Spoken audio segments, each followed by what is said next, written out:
Hello, hello, hello, everyone. Hello and welcome back. Glad you could join us. Love doing these author panels, and I've got a great one here with you today. In fact, we've got some new faces. This is always exciting for me. Let me formally introduce this week's panel. You've got a great book idea. You know your content is strong, your message matters, and you're confident people will benefit from it. So you write the book, publish it, and wait. And wait.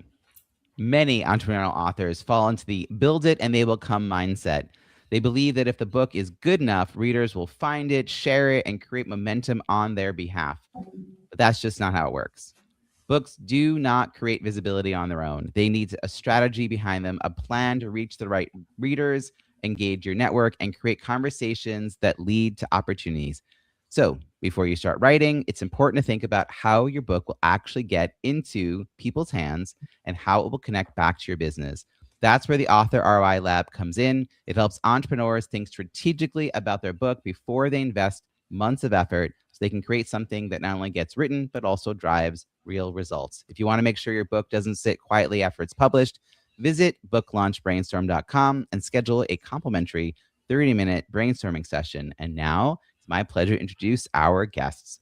Angie Callen wrote Scary Good, Discovering Life Beyond the Sunday Scaries, an empowering guide that helps professionals move beyond burnout and anxiety to build careers and lives that feel aligned, fulfilling, and sustainable.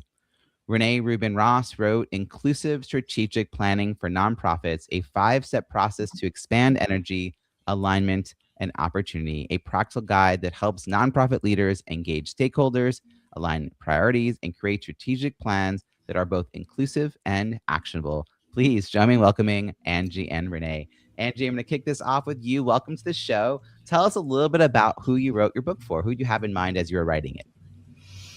The average American experiences the Sunday scaries 36 times a year. And if you would like to do quick math with the former engineer over here, there are only 52 weeks out of the year. So by the time you take out Monday holidays and vacations, pretty much the average American experiences the Sunday scaries every single week. And if you don't know what the Sunday scaries are, it is Sunday night anxiety. It is allowing Mondays to ruin your Sundays or otherwise giving up precious time being present to the things and the people you love on the weekends because the weekday starts to creep in. And I believe that there is a better way to live and that the mediocrity that the Sunday scaries represent is something that we all need to be aware of and even ditch for something more intentional and design over default. Did you have a particular industry or level of an organization in mind when you were writing this book? Is it, geared more towards senior execs, or is this feeling more by the people who are in the front line, entry level? Like what do you think is happening there?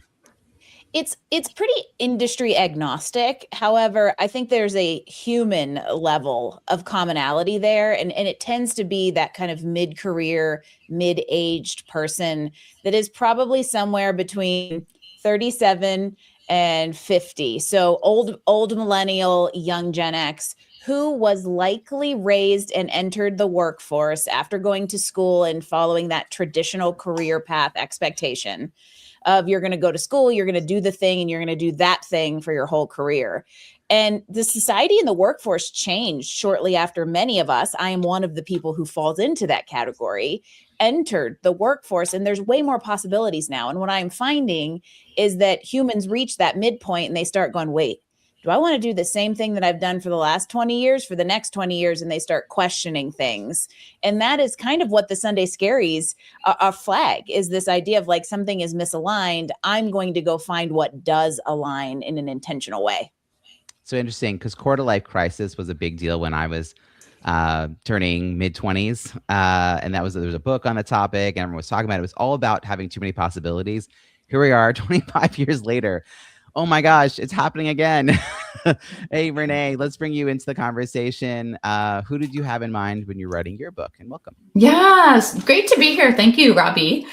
So I have been blogging for a while about our consulting work leading strategic planning alongside nonprofit leaders in Northern California and around the United States. So we have over 150 blog posts, and I thought, okay, I could write a book. I was getting all these questions from our clients and our potential clients about our work. And I thought, okay, I'm just going to write this down, make it into a book. And what happened was I had a bunch of beta readers who were like 30 people who read the manuscript and said, this is interesting, but at this point, it's actually too promotional.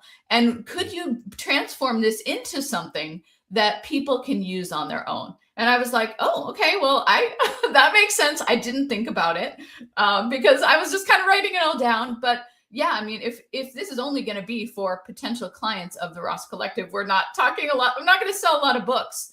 But if it becomes I changed it as I was going along into something where nonprofit leaders could DIY this process and build an inclusive process. And I can explain more about what I mean by that, but on their own. So this really is for people who are running a nonprofit, for board leaders. And this is, nonprofits. There are thousands of nonprofits, and as well as foundations and government entities. This is really about how do you design and lead an inclusive process. This discovery you had as you were sharing about this feedback. 30 beta readers is a lot. My eyes popped out of my head when you said that, only because they're not like all going to do it, and they're not going to all do it like super detailed. But I'm going to suggest for people listening, they probably want to max out at 12. 3 to 6 might be fine if you pick the right. And by the way, people. there were multiple rounds of beta reading. So I had an initial draft. I got some feedback. Actually, the first round was maybe like 4 or 5. Okay. Then, so you started there. Yeah. And then I, expanded it. And the thing, one of the things that was interesting, what we know in our consulting work, that people learn in different ways, people process it. We designed for that. And that's what happened in the beta reading too. Is like some people wanted to know, what are all the steps to the strategic planning retreat, which is like, do I need to put that in my book? Okay, I guess I do, because people, what do we need to think about ahead of time? What do we need to send out to participants? To me, that stuff was like just kind of already on repeat in our consulting work. But people want, if you want creating a step-by-step guide, people really want that level of detail. So yeah. I love this because if you provide people enough information, this is also the way I design my books. I say that I describe the apple in the book. I don't give you the apple. So an example for my last book, Launch Your Book, An Entrepreneur's Guide to Reviews that Drive Revenue, I gave them exactly what to put in the Google form that people would fill out in order to sign up for the launch team. I gave them the text for the invitation email. I gave them the text for the welcome email, like what would be in it. But there are 14 different emails, and there are 2 or 3 variations of every one of them. So, you're not getting all of the steps, but you're going to get enough, and people have followed them. And I think your point also that we're not just trying to speak to the small audience of the people who really are going to hire us. We're trying to broaden the message. Angie, it sounds like this book really was tied back to the work that you're doing. How did you think about this question of like what to put in the book, how to frame the book, how to help the book be a part of the conversation and the pipeline building? Yeah, and I'll pick up a couple breadcrumbs here because I used How to Launch Your Book and found it very, very helpful as that kind of like, here's the roadmap. Yes. Yay. Yes. Me too. And I've recommended it to like dozens of people since then because here's the roadmap. I have the ability to iterate from that, right? So I have the ability to take one apple, turn it green, turn it right, and all of those other things. And Renee, I just anecdotally have to tell you, I appreciate what you're doing because my pathway from engineering into entrepreneurship was via nonprofit executive leadership. And so I appreciate what you're giving to people and just kind of commonalities here. And like you, Scary Good is almost a content anthology in a way. And it came from a mix of 2 things. I have been working on a book for like 5 years. And so for any of you out there who are like, I want to write a book, it's not necessarily a fast thing. Or it might be slow and then all of a sudden fast, which is what happened to me because I had been writing this book that was essentially a memoir. And I'm like, no one knows who Angie Callen is and no one's going to read her memoir. But I had this like 20, 30,000 words of just hashed out chronology, but I couldn't quite figure out literally what the cover was until life smacked me in the face and said, Angie, you've been writing a column for 4 years called Combating the Sunday Scaries. And when I took those common themes, like you said, Renee, and I massaged them together and teased out like the 12 things that I talk about all the time, lo and behold, aren't we shocked that it married very perfectly into the chronology of life that I've experienced for the last 20 years. And so I was able to kind of create what is a guide based in somebody's real human experience. And it's resonated because it isn't necessarily a framework, but more of an inspiration with some actions that you can take to just get yourself moving forward. There's teaching memoir is one phrase, and narrative nonfiction is a variation on that. And I've been thinking about this a lot because if you can pull your story out and there's still lessons, then it's narrative nonfiction. It sounds like your book has that scaffolding, Angie, like where they have, you've really thought through. You're saying it's not a framework, but I'm guessing there is a bit of a framework in there. Well, I'm a former engineer who loves people. There's always a framework. Yeah, there's a framework. And then the stories kind of fill that out and help people make sense of it. And I think that to me is like usually the kind of book I enjoy reading because like brings the story, brings the theory or the strategy to life. Renee, pop back in here. Yeah. I just wanted to say, I think you brought something up about writing a book, which is, as you're writing, it's really common to think, am I putting too much in the book? Am I giving away too much valuable content? I mean, I went through that. I was like, well, if I write this all down, am I not going to have anything left? But it doesn't really work that way. I mean, I think that first of all, each are in the work that we do. It is, I could write it all down and then some new variations emerge and people actually continue to need help and sometimes just want that personal touch. So it's, I actually was like, all right, I did many years ago worked with someone who was like, we can't share our intellectual property. People are going to steal it. Like, that's just not the way that I work. I really think like ideas, what we're trying to do, what I'm trying to do is get this idea out into the world, which is people's perspectives matter. And that is the core idea of the book. People's perspectives matter, and people need to be able to weigh in on their organizations, their lives, their communities, right? And so I'm committed to getting that idea out there. And yes, and awesome. Yeah. I just want to say, both of you a moment ago shared that you would use my book, Launch Your Book, to help with the launch of your books. I'm hearing that more and more, and I love it. And you would think I'm like, oh, but you didn't hire me. But no, instead, you're referring me left and right. And one of the best video testimonials I've gotten wasn't from a person who hired me. I love those too. It was someone who had met with me, wanted to work with me, but she'd already invested with someone who wasn't a good fit. There was no more money left in the coffer. So she was going to just follow my process. Got great results, got 78 reviews, really, just understood the plan, worked the plan, and then got on air with me and recorded a video that talked about both her success and how much work it was and how her next book, she's just going to hire me from the start.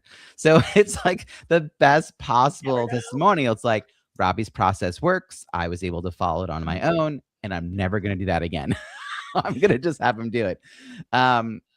Because it is a lot. And part of what happens when you read a book like ours is that it awakens people to the bigger issue, and that makes them more aware of that and makes them more want to work with you. Angie, this is your first book. Is that right? This is my first book. And by the way, I'm a little bit like over here because I agree with the idea. I was actually having this conversation with a business owner yesterday who I'm working with, and they had that idea of like, well, if I give all my stuff away, how am I going to make money? And there is an entrepreneurial saying that you give your best information away for free and you sell the implementation. That's exactly what we're all talking about. So from an entrepreneurial perspective, I completely agree with that. Now, my book doesn't necessarily even it gives my best inspiration and some of my best tips away, but it really doesn't even come close to being like an implementable thing. It's a little bit more of that word empower that you use in the description, to empower people to think about life differently and take some sort of action. And so I never really this was not a battle I had to deal with in this particular piece of content. But I write lots and lots of content. Just this was the first book size version of it. What I'll say is that there are different kinds of books, and what your book sounds like, it still works in the sense of it helps people start to think about this problem differently and see that there are other ways possibly forward. You're not writing a prescriptive book about one way forward. It's like if you were to write a book about sleeping better, you cannot solve everyone's problems. You could give some stories about it. You can give a few hints, a few possibilities, but you would have to work with a specialist to unlock like your situation because there's too many variables. I think similarly with your book, there are so many variables. With a book about launching a book to get reviews and get revenue, there are less variables if that is the decided outcome, and there's other reasons to write a book. But I think it still positions you to have the right conversations with the right people. The question I have for you though, Angie, and I think Renee, this is your first book as well. How did you get past the inner voice? I've talked to so many authors who didn't move forward for a long time. It sounds like you had some space and time to think about this book over many years. But did you have anything holding you back? Was it just a matter of finding the right path forward? Like what happened internally? I mean, you now have a book. Like that's exciting, but you also had to get past something. Yeah, and I didn't really have an inner voice, to be honest, but I think it's unfair to just say that because I think that I did. It just is something that I overcame and dealt with years and years ago in a different iteration and different version of quote unquote the book. Right. And we were talking in the green room before we came online that, a lot of people go like, author, speaker, coach in that order. And I went completely the opposite of like coach, speaker, author. And so being out there, being visible, creating content, being on stages desensitized me to some extent to putting a level of vulnerability out there that is in this book and people are surprised by. Mm-hmm. And so for me, the obstacle was really what is the common thread that and who am I trying to help with this book so that it had that connective tissue to bring it all together. Renee, you already knew your content was going to be needed because you were writing content along the way. I mean, I think that's the beautiful part about creating a blog and having content people are interacting with, and then those early readers helping you kind of think of the framing. What was success in the early stages? Like, what did you think your book needed to have happen? And how long has it been since the book came out? And like, what do you think differently? Like, just give us a sense of that. Right. Well, I will say, I mean, I think going back to that question of the challenge, one of the challenges was, oh my God, I got to put everything in this book. It needs to be the most brilliant book ever. And this is my like one chance. And so I think like it started to just feel so big. Right. Mm-hmm. And so at some point I was like, okay, I want to be an author. I think I have a lot of books in me. This is not my book this is a book. And so I just took I took kind of the barrier down a little bit, and it felt more doable. So, and then this other piece of getting this feedback, it's also like, I love, we do a lot of facilitation. We are in conversation with people all the time. It was a little bit lonely to just kind of sit in my office and write. And so starting to get that feedback, really helped me to see like, oh, wow, there's something here. And things that I actually thought were kind of obvious because I do them every day, but they're not as obvious to people who do this once every 5 years, right? I mean, that is the whole beginner's mind thing, right? And so that was really powerful. Like, okay, I just have to kind of just write down what's in my brain and then get some feedback and see where it lands. And there's enough here to be a book. So my book came out about a little more than 2 months ago. It's been super exciting. My goal is to get 1,000 copies out into the world, my first 1,000 copies, and then just kind of let it do its thing and hopefully create a recommendation loop around the book. So I'm on my way, maybe about a quarter of the way there, and just need to keep going. But I've already, I've been doing some speaking, some presenting, and it is I'm meeting some new people. I'm part of author communities, but I'm also meeting all kinds of nonprofit leaders all around the country. Right. Yeah. So thank you, Renee. Angie, when did your book come out? 4 months ago. Wow. Okay. January. This is a very different panel than some of the other panels I've had. And Yeah. that makes sense for why both of you read my book, because it came out in July of last year. And There it's you go. now in April as we're recording this. And so it was out for a little while. You had a chance to absorb it. Did anything change before and after you read that around what you thought were the goals? Like a lot of times, first-time authors tell me, like, I have to hit number one. That's what's so important to me. Like I'm gonna be a bestseller. I'm gonna sell 1 million copies. Like those sort of things. Angie, did anything shift for you about what you thought was going to be an important metric to measure as you were moving forward? Not necessarily, but that isn't a bad thing or a dig on the book, because I was fortunate enough to work with a publishing coach who had already followed a similar framework, knows you, and knew Wait, you that's want to what we name were. drop? Name drop. Yeah, Kathy Sparrow, who I highly Yes, love recommend. Kathy. Good job. She has been a longtime happy. friend and client and was the only choice when it was time to get some help with this, which, by the way, as a first-time author who now has my own small press, because that's a thing that we do, I never would have wanted to go at this alone, because I think that your book plus her knowledge really helped connect two parts of the process that, as somebody who prides myself on being able to figure out most things, I would not have wanted to figure out. And so what changed, I would say the thing that changed for me is I just had a nice checklist to work through. And now I have a nice checklist to work through again, because like Renee, a hashtag next book is totally a thing. Once you publish one, you're like, okay, I'm ready for the next one. But I think I'll try to make this baby breathe a little longer before I publish the next one. Don't ask mom about the next baby until at least a year. Give it a chance.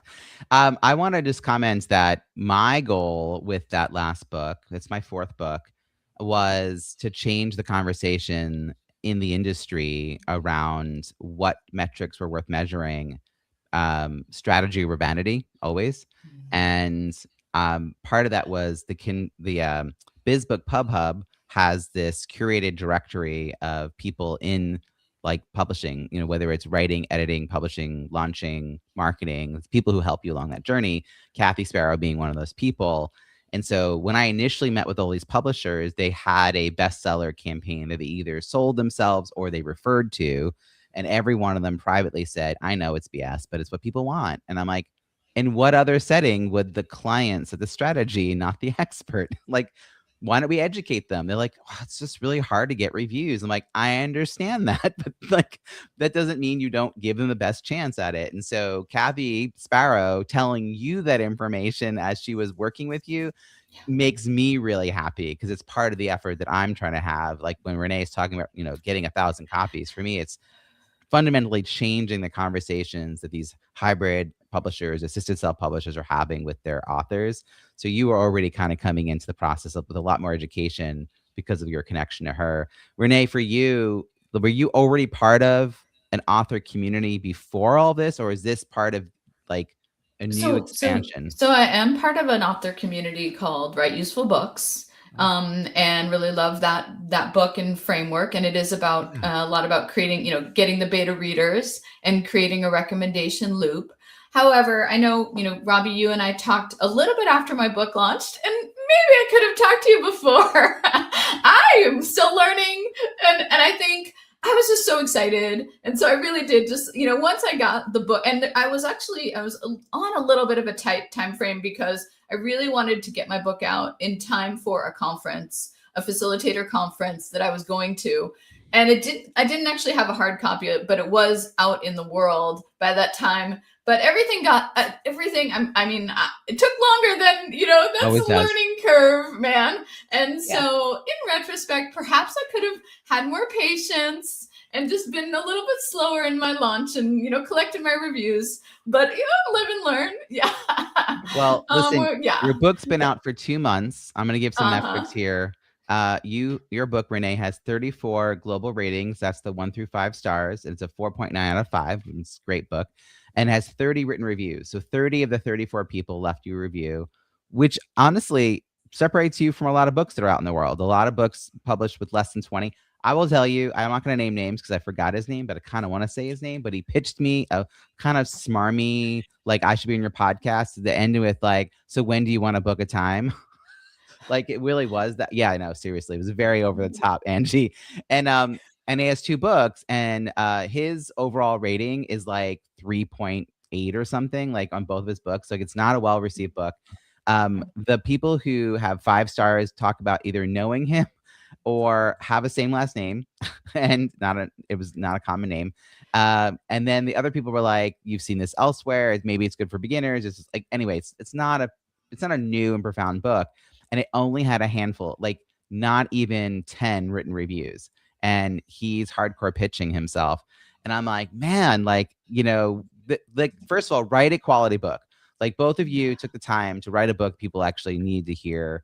They needed to know about this information. You're building some community around it. Write a good book. I can't help you if your book's not solving a problem that people know they have. Like, that doesn't really work. But also the reviews, even 30, right? Anything over 20 means you made real effort. And since we're talking about this, I'll throw it out there. Angie, you've got 44 global ratings, 5 out of 5. Good job.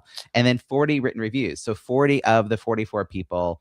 Both of you, what's clear to me from the percentages is that you had a reviews focused launch, because you just as easily could have had what that guy had, which was dozens, maybe 80 plus ratings and like 6 or 7 written reviews, most of which were not great. So if you would like me to be the commercial, I did what you told me to do. Right? I did what the book told me to do. And here's the thing. I'm on Amazon. I did the hybrid deal. So I'm on Amazon, but I'm also in distribution and super excited. I'm doing like a book signing at Barnes & Noble here in a few weeks. And so we went the other route to be able to have widespread distribution as well. However, that Ingram Spark. Ingram Spark. Yep. Yeah. Mm-hmm. Which, speaking of what takes forever getting books from them. However, the visibility and the credibility that the Amazon process provides to that has been really, really helpful to having bookstores say yes, getting some book signings and doing some of that kind of like more traditional authory stuff that we all think about. So yes, I just followed the checklist, Robbie. Yeah, because the Barnes & Noble people aren't going to book time for you to come in and talk about a book that's not going to draw anyone into their store. And while they don't want anyone buying from Amazon, they also look at Amazon to validate that people want your book. So it's a funny thing that like this, it's just such a love 'em or hate 'em. Like, Amazon for independent authors is just like the place you've got to start. I'm curious about the Kindle flash sale, how it fits in with your overall marketing. Renee, this timing could not have been any better for you. You had the book come out, you had time. Both of you actually had you built up the time, the runway to get the reviews, and then you get to have a little lull, and then the flash sale happened and you were able to re-spark interest. So Renee, how did all that tie together for you as you were thinking about your launch? Yeah, I think it was great to be part of the Kindle flash sale. One of the points, we just did this debrief conversation a few days ago, and somebody made the point that, these are people who many of them are also working on organizational change, as I am, and we are sharing audiences, and we're borrowing each other's audiences. And that was, for me, the most powerful part of it. I get to, connect with Angie's audience and with Robbie's audience and vice versa. And so, I felt like it really did push my book sales up for a few days, and also just, it's like, as the author, I want to keep talking about my book. But on the other hand, it's like, oh my gosh, the book again, so it's just like another angle that that got to share with people. So I thought it was really fun and definitely sold a lot of books. It was really cool. That's awesome. Angie, what were your thoughts on it? Well, my thoughts were I'm excited for July because I will not also be at a conference where I am the closing keynote speaker during the same week, which I did not realize when, I signed up for it all. But I literally am going to do it again right before I signed up for the next one, because it was also nice to kind of get my bearings in doing one of these. And as somebody who's kind of a natural marketer anyway, I now know how to just take this to the whole next level and leverage the visibility, the connections with other authors. Like Renee said, for me, I love connecting and being in community with other people that are doing really big, important things. And this definitely feels like it plugged into that. Even, doing a live with a few authors was great to kind of get to know them and see that there were like people doing parallel stuff. And it's like, okay, cool. I'm not in my own little echo chamber anymore. And for me, that was really fun. And I definitely, even with, I would say, less than I would have liked, not minimal, less than I would have liked, posting and engagement, I definitely saw a bump in book sales over the last week, and it actually still trickling in. So, hey. Yeah, it's still trickling in. It's a long tail, that marketing push. It's a 4-day campaign for those who are listening. We lower our books to 99 cents, or if they're over a certain size, maybe they're $1.99. And we just cross promote across our networks. And a lot of what Renee just said, it's like the overlap of our audiences is really the key here. So it's not just the effort that Angie did, it's the effort that Renee did and that I did, and collectively we pushed this out. And we have some heavy hitters among us who have big lists, but we also have people who don't have the biggest lists, but they have a network. And so some people were really this is the part that I love this time, is people who took the time to say, okay, let's see, Renee's book's about nonprofit leaders. Let me think who I know, and like send them a note saying, here's a book I particularly think would be helpful for you. Oh, by the way, it's part of a list of 50 plus books. Oh, Angie's book, let me think of all the career people I know, right? So like that kind of personalized outreach, you don't have to have the most enormous list to have that impact. Renee, what would you like to add? I just wanted to mention, now when I go on Amazon, it says people who bought this book also bought, there's all my friends from the Kindle But it's flash good sale. because, unlike the downside to selling to our gosh. family and friends, which is what a lot of authors default to, is that that like also bought ends up showing up for romance readers or mystery readers, or people who look at World War II history or whatever, like whatever the genre is that they, and there's no no like rebound effect where people are like, oh, look, there's another thing on my topic, or there's another book that's adjacent, or something of interest to me I would have never seen before. Whereas all of our books are, there's like a group of leadership books and a business communications books. And so it's personal transformation. So it's the further effects. This is my 7th one. There's so much to learn from running them. And we are having another one in July, and then we'll have one around Cyber Monday. So they happen 3 times a year. Folks who are listening can go to kindleflashsale.com to find out what's going on and get on the wait list if you don't have the book that's ready, or sign up for the next one. Beyond doing the Kindle Flash Sale, Angie, how did you get your book out? Like, whether for free or getting paid, like, are you tying it to part of bulk orders when you're speaking or coaching? Like, how are you getting the book distributed? Yeah, so we started by launching to a pretty good engaged list that we have. Not that they did the 1,000 clicks. Holy cow! We had some people in the flash sale who had amazing results in that department. But yeah, we definitely went to the list, and I'm using it as kind of a brand enhancer. So tying it to speaking gigs, it goes out to every single client who comes on board. And then like I mentioned, I'm doing some of that like good old fun author promo of some book signings. And, I did a good old boots on the ground, go out around town and visit every single bookstore and ask them to carry my book. And you'd be surprised how supportive bookstores are of wanting to carry local authors. I also live in like a funky little place that wants to support somebody who's an author, who lives here. But, I really have no boundaries when it comes to shameless self-promotion. And so I'll just go everywhere and anywhere because I want it to be in as many hands as possible. I would argue that it's not self-promotion then, that it's not actually about you at all. And that's why people get so stuck on this. It's that you have a deep belief in the value of what you created, and that will not benefit people unless they know about it, read it, and take action from it, and maybe have a conversation with you afterwards if they are feeling stuck about what to do next. And so if you don't put yourself out of the way and let the value do the talking, then no one gets to read about it. In fact, Renee, you and I have a background in nonprofit fundraising in particular, and there's a phrase in the world of fundraising, if you're afraid to ask, kick yourself out of the way and let the cause do the talking. And I think that similarly, we got to do something here. Like, if you make it about your own angst, like, think about the value of what you just said, Angie. You went to a local independent bookstore and said, hi, I'm a local author. Would you carry my book? What are they going to say? No, we don't like local authors. Go away. But if they'll you buy just don't one copy. ask, the answer's no. And I completely agree that if you believe, and I think this is true, whether it's a book, whether it's a service or whatever it is, what you titled today's event has some inkling of this idea that like we all have a story and a message to put out there. Who are you to keep it from someone?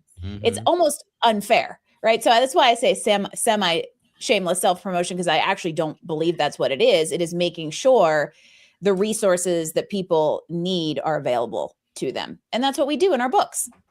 Renee, you have said earlier that you're about a quarter of the way to selling or distributing 1,000 copies. In an average first year of sales for an independently published book, not through one of the traditional publishers, they sell between up to 100, up to 250. So sort of in a range of 100 to 250. Wow. We have to know about the 100 to 250 range is that that includes books like Exactly What to Say by Phil M. Jones, which has sold millions. So you have some books that are breakout successes that are selling millions, and you have most books selling 2 copies, one for themselves, one for their mom. So that's like a ton of books are not selling more than 5 copies.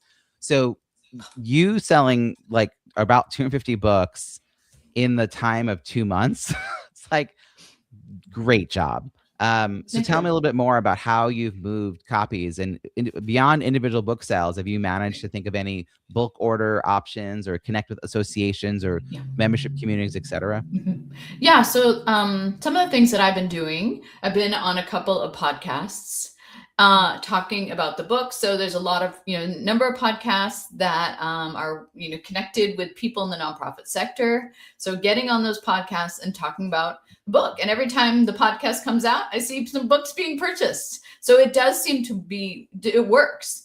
In addition, I went to a local community event. I had a table and I had, I was able to talk to people about the book and about our work. And it's just, it is like, I'm both trying to sell copies, but it's also a way to start to, to open up conversations about our consulting work, which is really the thing that I'm trying to do. Right. It's about what comes next. And this is why writing a book that has a clear next step is so important. It guides people into that conversation. It serves multiple purposes. I think of it as a brick that's not just sitting there, but it's actually propping open the door between you and the prospect or you and the referral partner. And so that conversation can keep happening. As we wrap up here, I'm wondering, Renee, do you have any advice that you would give someone who is writing a book tied to a business like you did? Like there's more work to be done. It's not just about reading the book. So what would you share with that kind of writer or author? Yeah, I think it's interesting since people have actually come up to me and said, "Oh, I'm thinking about writing a book," and I would just say, so first of all, go for it, but also know it will take some time.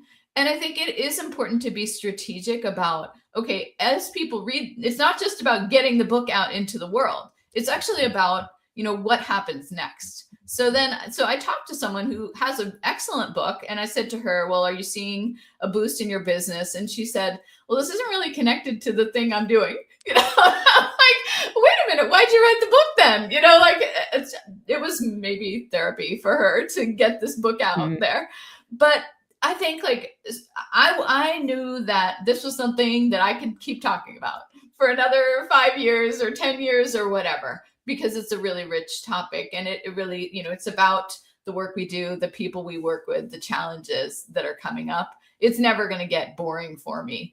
So yeah, I think just thinking about what's going to happen after that book goes into the world. I love that this is now the thing you're sharing with other authors, and that you're as skeptical as I am about people who publish books with no next step. You're like, what happened?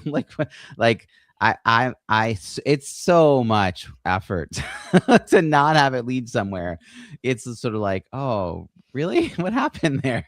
So I'm trying to catch people earlier and earlier. Part of why I have these conversations is to try to catch people before the book's been published, so they can think, oh, wait, where is it going next? Because they're so tired at that point. They just want to hit publish and be done with it. Angie, what about you? What advice would you give to someone who's writing a book to grow their business? Everyone is thinking about writing a book, and only 5 to 7% of the population actually does it. Yeah, even less So probably. Yeah. it's probably less. If you are thinking about writing a book connected to your business, to me, it's really about like, what do you stand for and how can that book support it? Whether it is directly through, I'm going to say, the work, like Renee's book, aligning with the kind of the service line. For me, it was more about who am I in the work that I do, but I still know how that ties back to the business and how I want it to support and enhance the brand. There has to be some level of clarity and focus in the book you're writing, which is why it took me 5 years to actually put it out there, because I lacked that clarity and that focus and the connection to how I wanted it to perform in my business.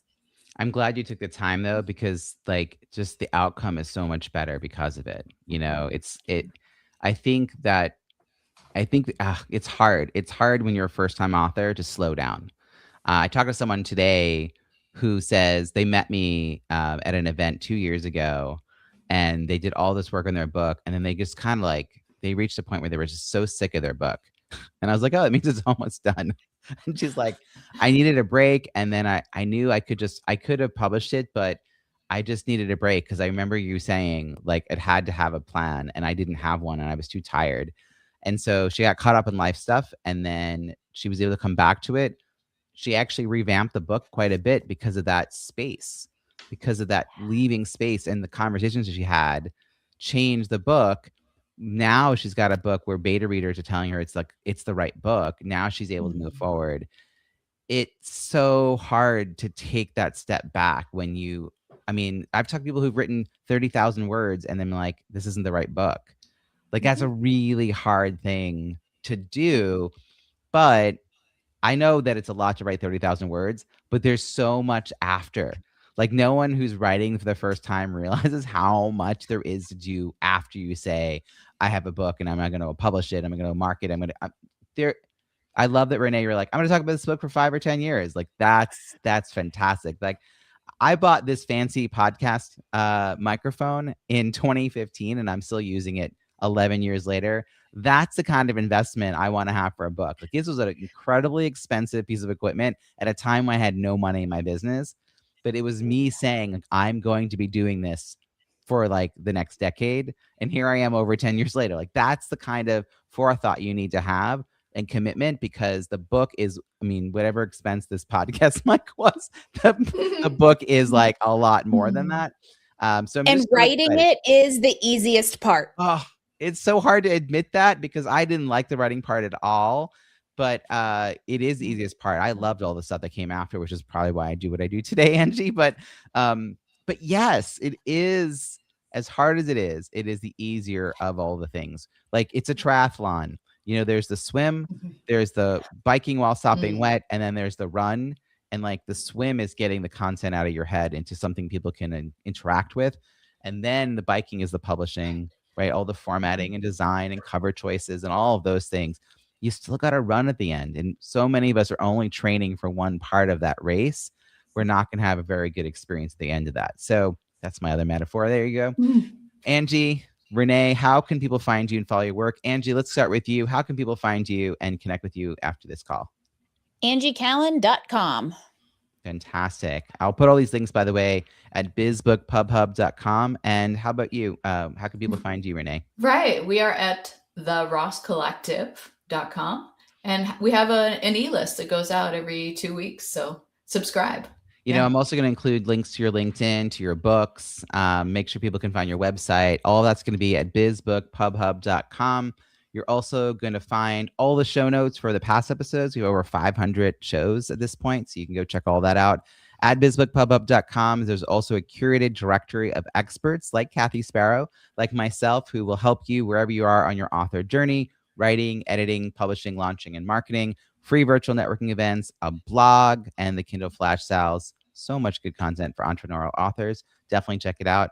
Panel, thank you so much for being here. Really appreciate your insights. Cheers, everyone. Thank you, Robbie. Such a great conversation.